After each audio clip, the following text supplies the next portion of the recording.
our good friend. He's one of our coworkers, and he's one of our coworkers' sons. He passed away, and like a year and a half ago. yeah, very young age, and right after he turned 21. And it's been hard for all of us because, like Bridget said, we're a family, and we've known James since he was just a little guy coming into the store with his mom, because she's worked with us. We've been there at this location almost 20 years. So when he passed away, it hit us all really hard. It really hit us all hard, and to this day, it's still tough.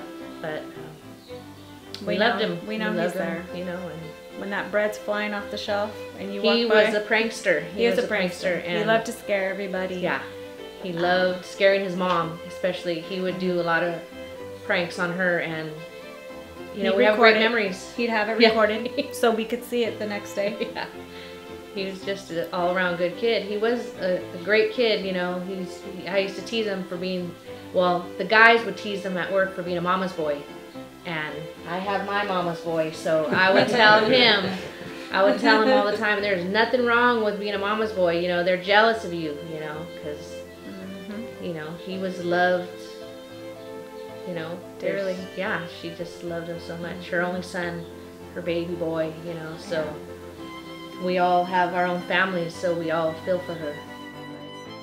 The highlight of running for me is being able to accomplish something that I felt like I couldn't.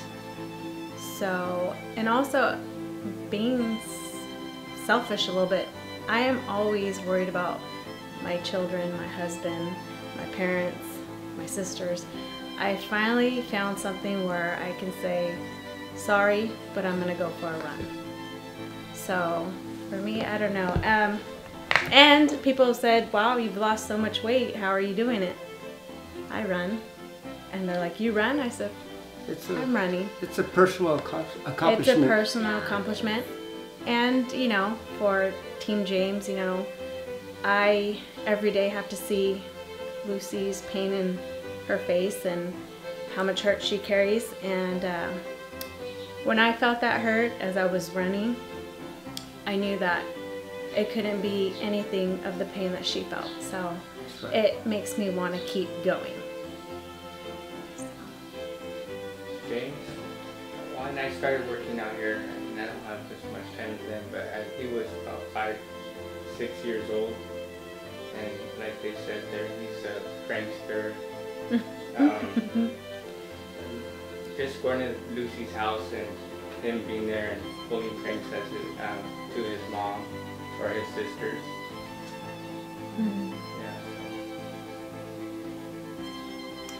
Yeah, I remember James, like he was 2 years old, and again, a prankster.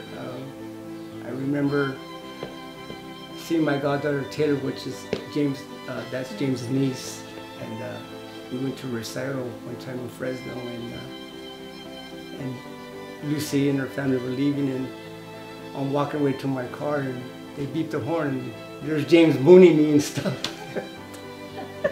I'll never forget that. But I mean, great kid.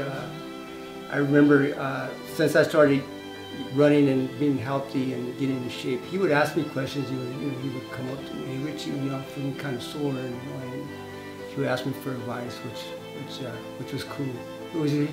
He would joke around with the other guys. He would, call them names and pranks, but he always had respect for me. He always treated me like I was his older brother or something like that, which was cool.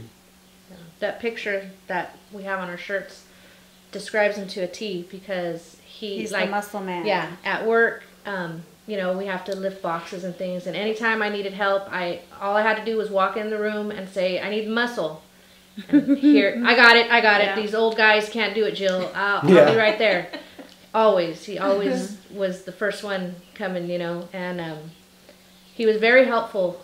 He was not selfish at all, and a lot of times he would ask me to switch him schedules, because there was a young man who he was kind of mentoring himself, and he would pick him up and take him to the gym early in the morning, And so he needed me to switch him shifts so he could come in to work a little bit later, because he would, out of his own time, you know, get up early, go get this kid, and this kid's dad was not really in his life, and he was helpful that way, you know. He always was looking out for someone else. For everybody, yeah. Yeah, he was just... He had the most infectious smile. Yeah. From ear to ear. You couldn't help but smiling when you seen him. He loved barbecuing for his mama. Yeah. Boy, did he love barbecue. He was a barbecue king. Yeah. And at first I was like, oh man, but I said yes, and it was even more of a positive thing once the team name got established, Team James, and it was more, you know, we're doing it for a cause, we're doing it for Lucy, and just to see the change that she's made these past couple of months. It's given her inspiration, brought up her spirits. Oh yeah. So, and it's just been encouraging from then on. So yes. I like my coach because he has never given up on us. He's always there when I have questions.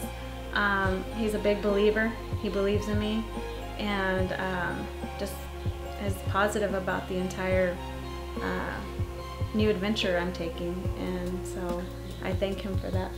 Thank you, Richie. You're welcome. Thank you. He's encouraging, and he, like I said, I do little baby steps, and he doesn't make me feel like that's all you're doing. He makes you feel like that's a big thing. Even the littlest things I try to do he makes you feel good about everything. You know, he doesn't discourage you. He makes you feel good about just the littlest thing is a good thing in the right direction. Yeah. Thank you. Thank you, Richie. Richie is very encouraging.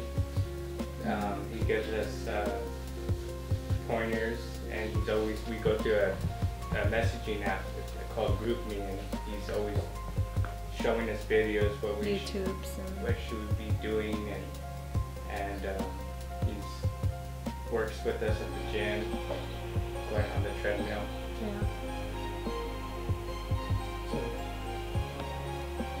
Richie inspired me. I mean, honestly, anybody who runs inspires me. You know, I drive and I watch these people run, and it's like a feeling of freedom. Bridget got the ball rolling on this.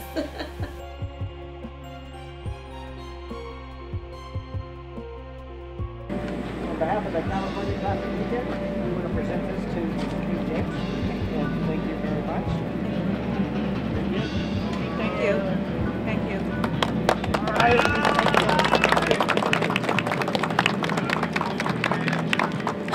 King James! Yeah!